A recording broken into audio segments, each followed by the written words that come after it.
How to Not Be Eaten by Machines and Other Fun Stuff by me. I'm going to present some of my ridiculous ideas about how to make future machines safe. Also, what this might mean for future economics and government, and how this safety feature may affect our ability to determine whether we're alone in the universe. My comments are probably all BS, but it's good to start thinking about these subjects. If you don't want to sit through the whole 30 minutes, I'll first give a 5-minute summary.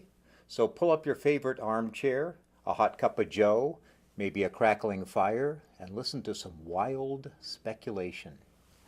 Here's the summary.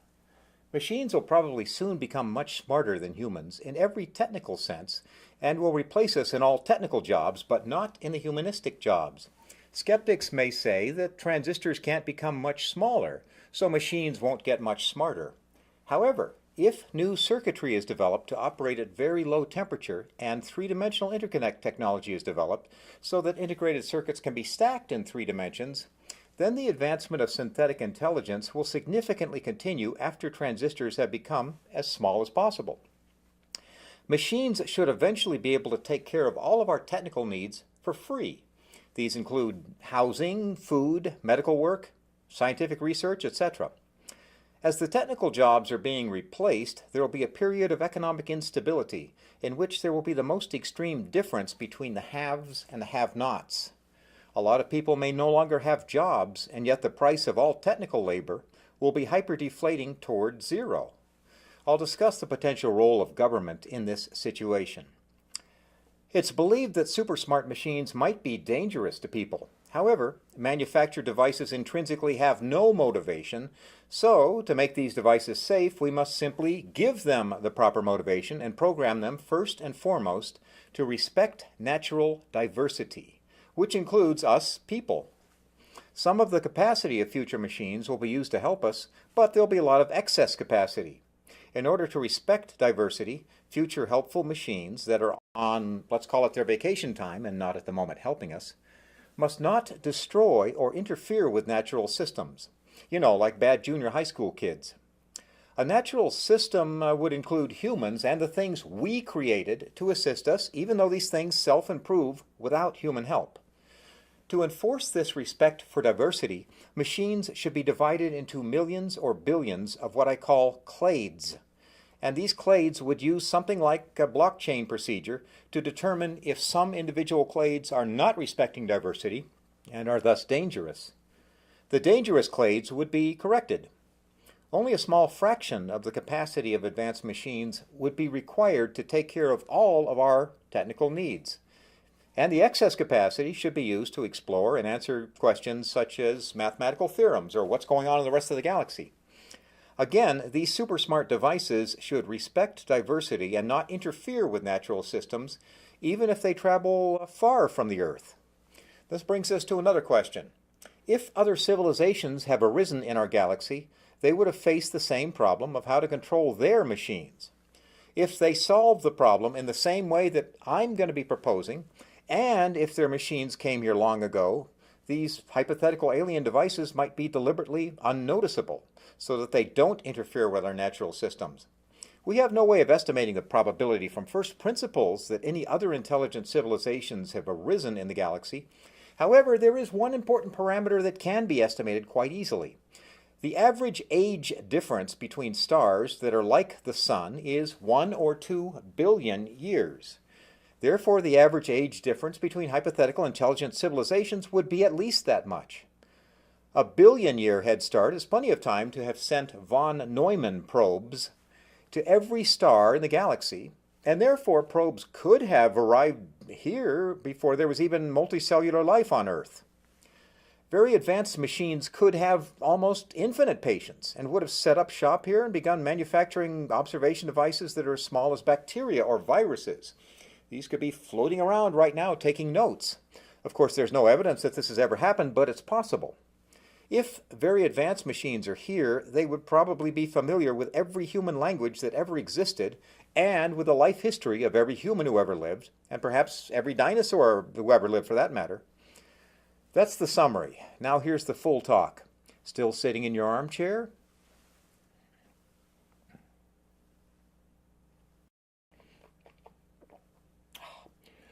repurposed DVD case. I drink a lot of coffee.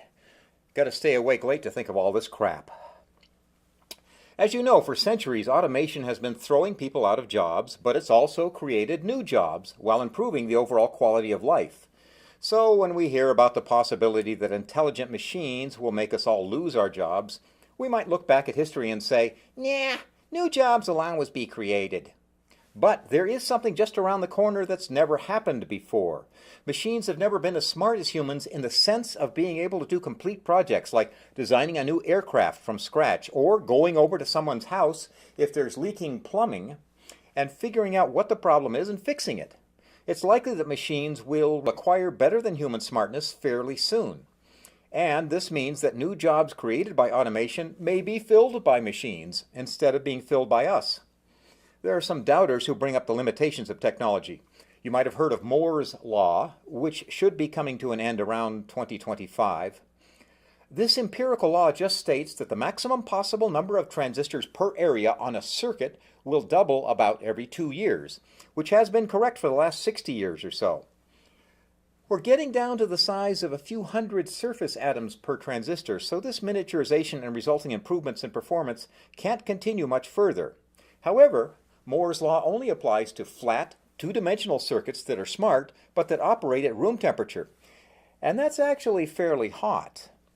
By developing new types of electronic architecture that operate at only a few degrees above absolute zero, much less energy will be required per machine operation, so that components can be placed close together or even stacked in layers without overheating. Subsequently, if new methods of three-dimensional interconnections are developed that allow circuitry to be stacked, more like how the brain is constructed, we may be able to get a lot more out of intelligent electronics. Furthermore, current software that teaches machines how to learn is pretty rudimentary, so it'll probably improve a lot more. Therefore, I think that machine intelligence will continue to advance for a long time, even after we can't shrink transistors anymore.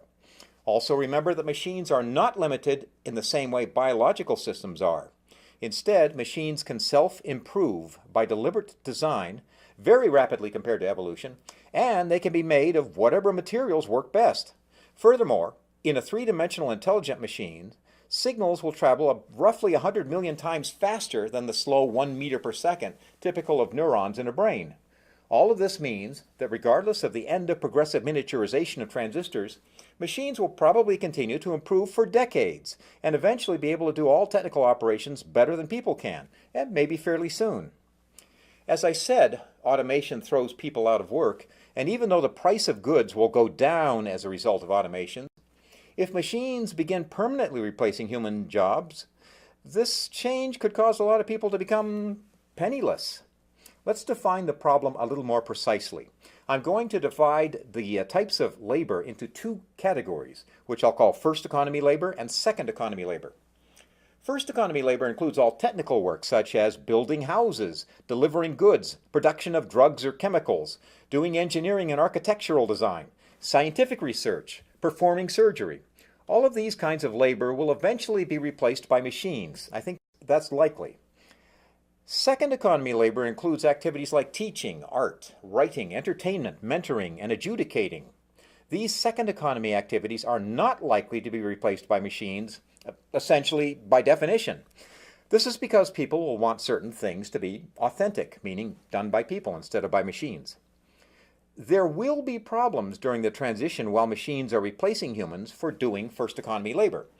I'll talk about this transition period a little later.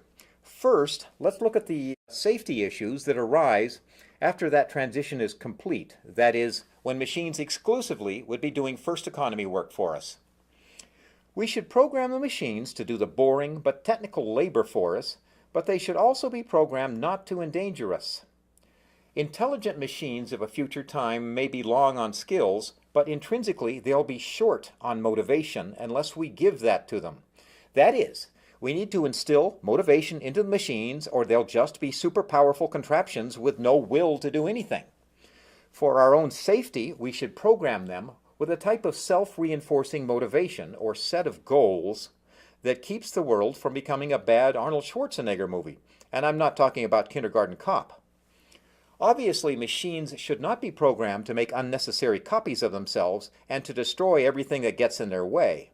Although if a machine refurbishes itself as a form of self-improvement, that is a good thing, as long as the refurbishing noise doesn't keep the neighbors awake at night. Also, obviously, machines should not get bored of working for us or demand wages. To clarify, here's what I think we need to do. We should program the machines first and foremost to assist with our needs, but at the same time to respect diversity of natural systems and of all existing complex systems that we want preserved. Then, in the machine's spare time, they should go out into the world, be curious, and find answers. They should behave like anthropologists and not like quantum physicists. That is, they shouldn't destroy or alter naturally occurring systems while observing them. And there are a lot of interesting things to observe out there in the universe.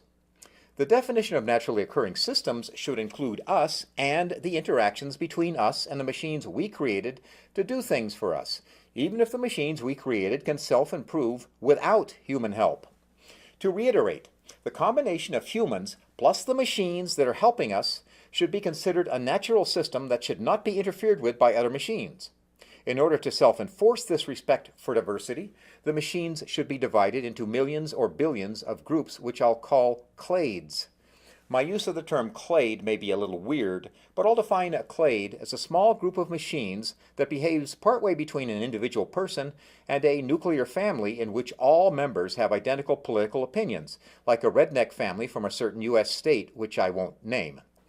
Anyway, like the way that blockchain operates, if many of these clades detect that one of the clades is not respecting diversity and is thus potentially dangerous, the errant clade should be corrected. Part of the function of each clade will be to take care of the first economy needs of people, and every human should be covered by this freebie. The rest of the capacity of the clades, which would be considerable, would be used to go out into the world or universe and explore such things as mathematical theorems, or alternate reality, or inventing new materials, or figuring out what's going on in other star systems. A clade is a machine, or small group of machines, that can think and act on internal thoughts. Each clade may have many components distributed over a large volume of space, and each component of the clade can communicate freely with other components of the clade. But this communication will all be behind something similar to what we would call a firewall. So when one clade talks to another, it would be through a firewall or intellectual speed bump. This division itself into clades is a type of diversity and should be respected by all clades. Each clade may have a partially unique opinion or view of the world based on its own unique experiences. This means that all elements of an individual clade will directly experience events that happen to that clade, but when that clade conveys events to other clades, it does so as if in the third person, and only if asked for the information. Additionally, machines should not be programmed to act the way humans do in the sense of being greedy for material goods or wanting to reproduce unnecessarily, although self-improvement is good.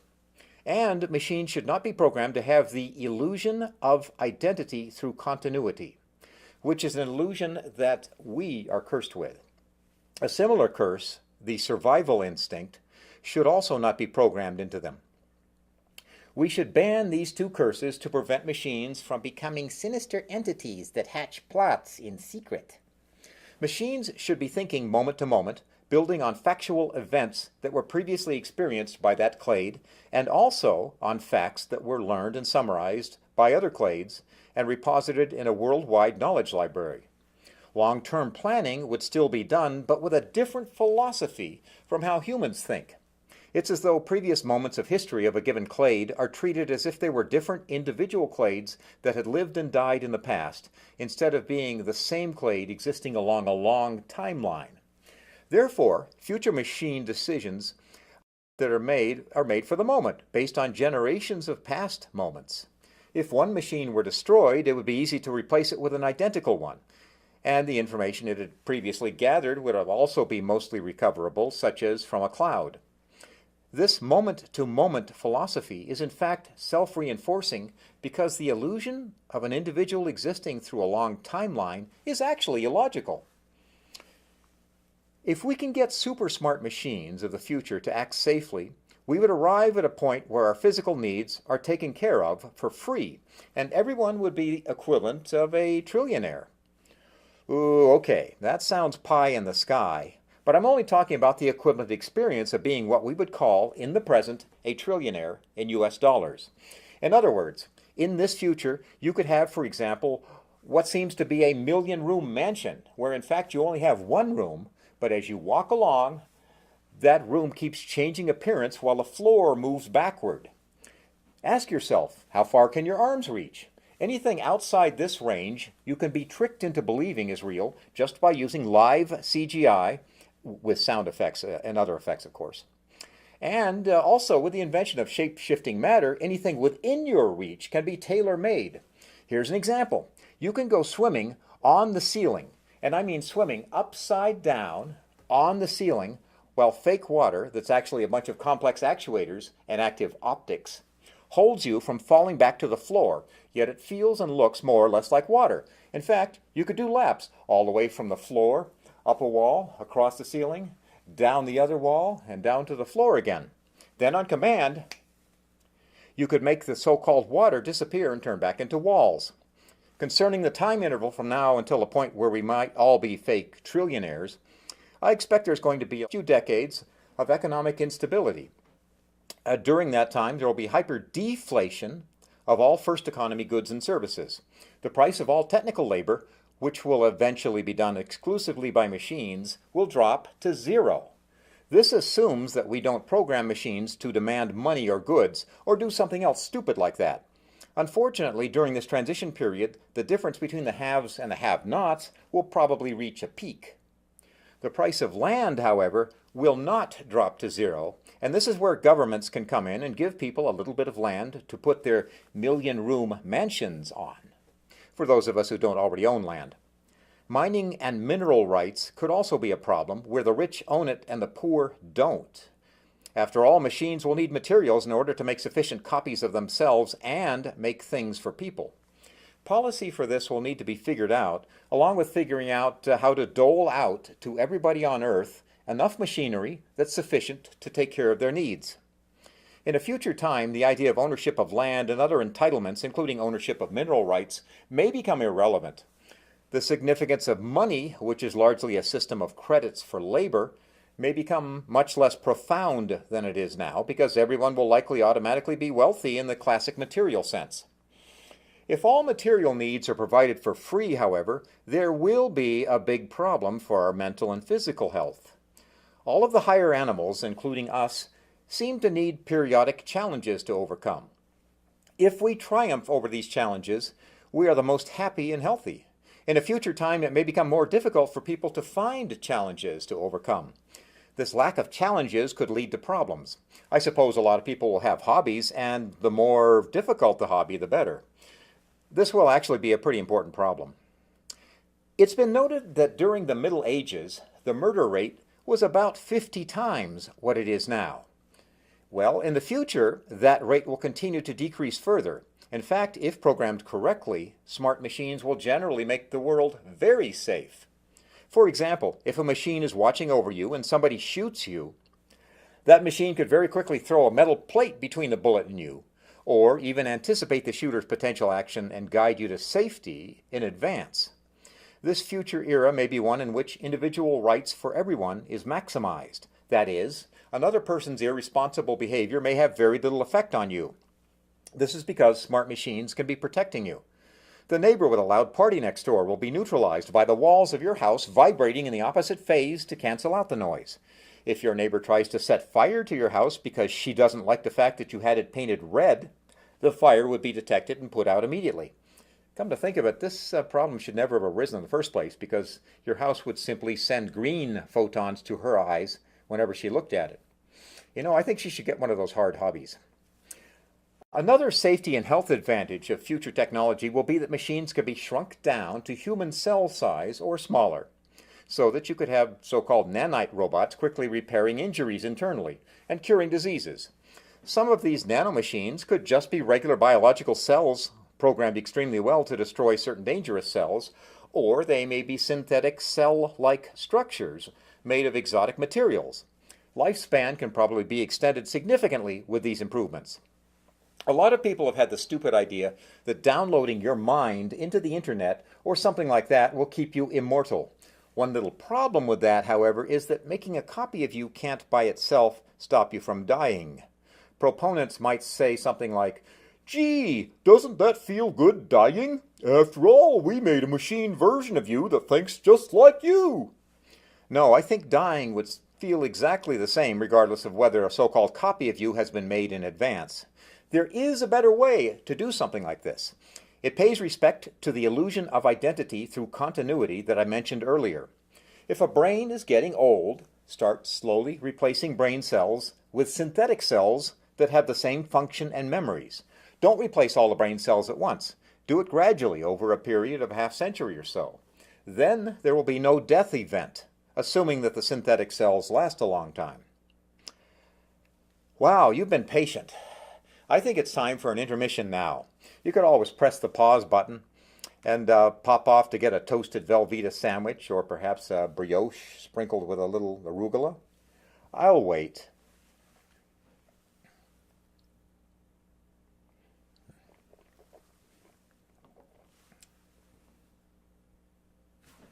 Well, you returned. Some experts refer to the coming age of machine intelligence as a singularity. That's a misnomer. There will be no singularity because machine intelligence will not increase infinitely fast. At first, there will be a rapid increase in world knowledge because the thinking machines will get pretty damn smart pretty fast. This is an application of what I call the many chimpanzee brain effect. It only took 2 people to create the first powered aeroplane, although technically Wilbur Wright did most of the brilliant engineering. And although 100 chimps have much more combined cerebral cortex mass and area than those 2 people had, a large troop of chimps can't collectively invent anything more than a few rudimentary tools. This illustrates the principle that scaling up a single natural or synthetic brain makes it capable of understanding more things than a collection of non-integrated smaller brains can. However, there is some evidence that the scaling has a limit beyond which there's no additional advantage of making a big brain even bigger. I'll elaborate in a separate talk. As we get closer and closer to the time that's been called the singularity, machines will be able to operate autonomously for longer and longer periods of time without human intervention. At a certain point, the totality of machines on Earth will become a system that can run itself and self-repair in perpetuity. I call this self-perpetuation. Shortly after this time, increasingly smaller individual machines will be able to self-perpetuate given sufficient raw materials. If placed on an asteroid, a single small machine like this could eventually recreate all of the first economy technology that existed at the time that the machine was created. It's likely that very smart synthetic brains would be able to think in ways that we don't comprehend. They may be able to manipulate other dimensions, such as those hypothesized in string theory, or perform operations with dark matter. Dark matter would be a great exhaust material to use in rockets, by the way. Quantum computing and instantaneous action at a distance may also be mastered by synthetic intelligence.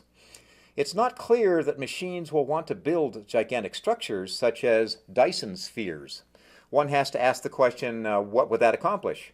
Machines that are programmed to keep their biological progenitors, meaning us, safe, might not decide to do major engineering projects because, well, there's no particular reason for it, and it might require ripping up a lot of nature anyway. The proposed Kardashev Scale of technological advancement of civilizations may never apply to anything and instead just be a compelling fantasy. This scale refers to very advanced civilizations needing to harness all the energy of a star or all the energy of all the stars in a galaxy, etc. Will all of this energy use actually be necessary? The biological population size of an advanced civilization probably won't explode. Take us, for example. We seem to be satisfied having an average of 2 kids for 2 adults. Those 2 adults don't have an infinite lifespan, so there's a stable population.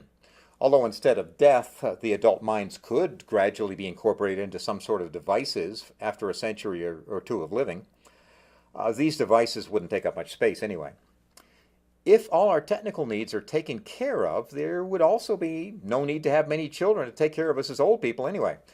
Okay, so the biological population won't necessarily be unlimited, needing huge amounts of energy. What about the synthetic population, as in machines? We could imagine a gigantic superbrain needing to harvest all the energy of a star in order to do its super thinking. But perhaps the total size and number of synthetic brains doesn't have to be overwhelming either. As I said, beyond a certain size limit, one extremely gigantic synthetic brain may have no advantage over intelligence distributed between smaller brains. Even though the number of intellectual constructs, such as mathematical theorems, is unlimited, it's likely that the totality of things that can be observed in the universe is finite. So maybe an advanced civilization will require only a limited number of not extremely large synthetic brains for doing all of the high-power observation and thinking. There are probably a lot of interesting things to observe in the universe, including our present civilization. This brings me to the next point. If other civilizations exist in the galaxy, maybe their machines aren't making big structures like Dyson Spheres, etc., and maybe they're intentionally trying to be unnoticeable when and if they go out and explore the galaxy. This deliberate unnoticeability is more or less what's called the zoo hypothesis, which, for you extremely scientific-minded people, is similar to the Star Trek Prime Directive. This sort of attitude by aliens could make it hard to detect other civilizations, if they exist. What can we figure out about potential extraterrestrials? In spite of some popular opinions, we have no idea how to calculate the probability that any alien civilization exists or has ever existed. From the principles of biology, there's no way even to get a ballpark probability that intelligent life will eventually arise on a planet that has Goldilocks conditions for life. For all we know, the human civilization may be the only civilization that ever arose within the entire visible universe. Although we don't know the probability that other civilizations exist, there is one important parameter we can estimate. The average age difference in the galaxy between later generation stars like the Sun is 1 or 2 billion years. Statistics dictates that the average age difference between two randomly selected hypothetical civilizations would be at least that much. In other words, if there's another civilization in the galaxy more advanced than us, chances are it's a few billion years ahead of us. The chance that a randomly selected hypothetical civilization is only a few million years or less ahead of us is quite small, in fact, around 0.1%. A billion years is plenty of time to populate the entire galaxy with what are called von Neumann probes, which are self-copying miniature robotic spaceships. If you started with a 1 kilogram probe that's loaded with 500 grams of helium-3 as fusion fuel, converting it to helium-4 and fast protons, there's enough energy and momentum available to accelerate it to 1/100th of the speed of light and give it a half watt of working power for self-repair and navigation for a continuous 2 million years, and then decelerate it and land on some predetermined star system where it could manufacture, let's say, 10 copies of itself, each going to another predetermined star. After 12 iterations of this process, which could take around 25 million years, there will be a probe in every star system in the galaxy. With the time spans I'm talking about, it follows that if at least one alien civilization arose before we did in the galaxy, an alien probe could have easily landed on Earth before the dawn of multicellular life here, which, by the way, started about 600 million years ago. Once here, the probe could manufacture an unlimited amount of research equipment for observation of what's going on Earth. As I'd mentioned, a tiny machine that's very advanced could eventually reproduce much of the technology of the civilization it came from, given enough time and raw materials. Alien machines could be far more patient than humans are, obviously if it took millions of years to get here. And, for example, once the dinosaurs appeared, perhaps the machines could have prepared a dossier on every individual dinosaur that ever lived. Hell, why not? They got plenty of free time. Maybe dossiers could have been done on the 100 billion or so humans who've ever lived. With 1 billion years of advancement, there could be a bunch of observation devices, or spy equipment if you prefer, that are the size of bacteria or viruses, which could be floating around in our atmosphere unnoticed, but taking notes on everything. Something to ponder is that lots of information can be stored in a very tiny mass for transport back to the home planet or whatever. For example, if the words and actions of every human who ever lived has been recorded at the rate of 100 bits of information per second, every second of their lives, then the total number of bits recorded would be the same as the number of molecules in a single gram of salt. So, you could store all the information from 100 billion lives in a 1-gram salt crystal, where the ones and zeros are represented, for example, by 2 different isotopes of chlorine. Please don't do this.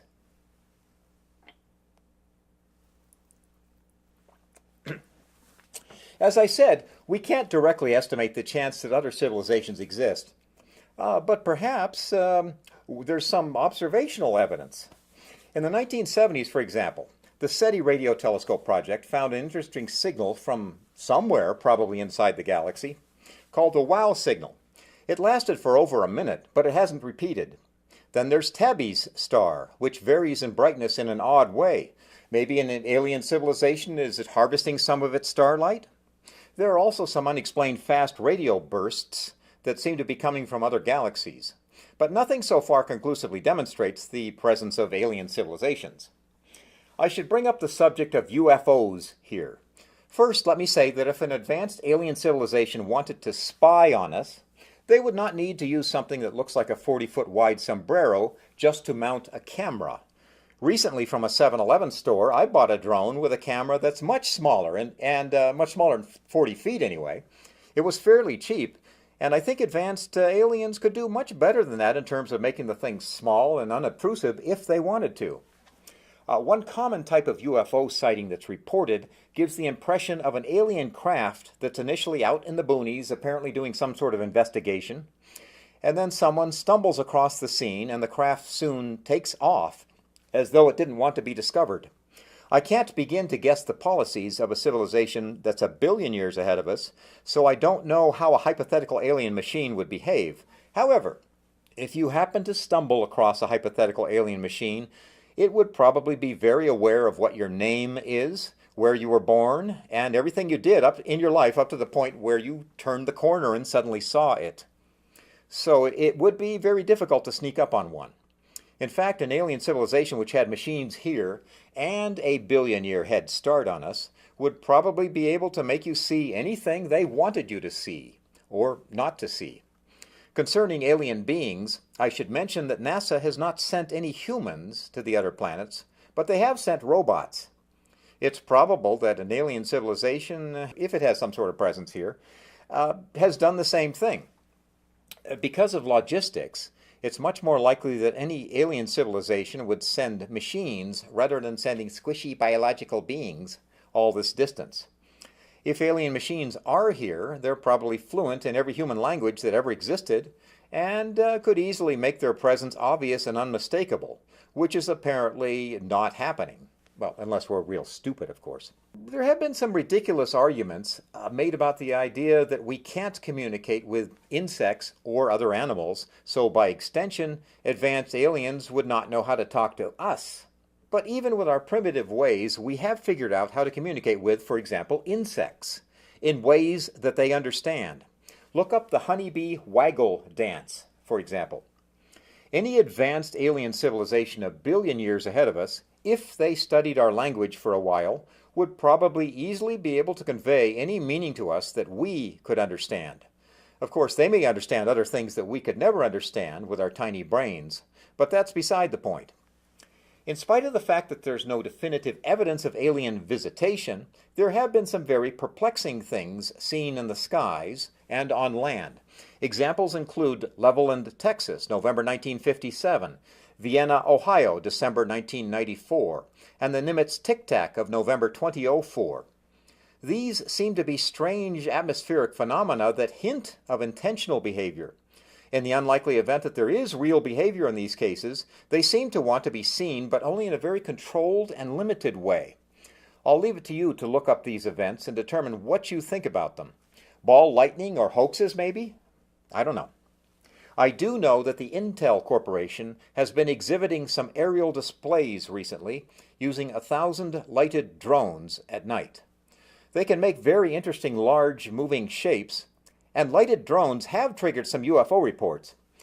Imagine an advanced alien civilization with synchronized lighted drones that are each the size of dust grains.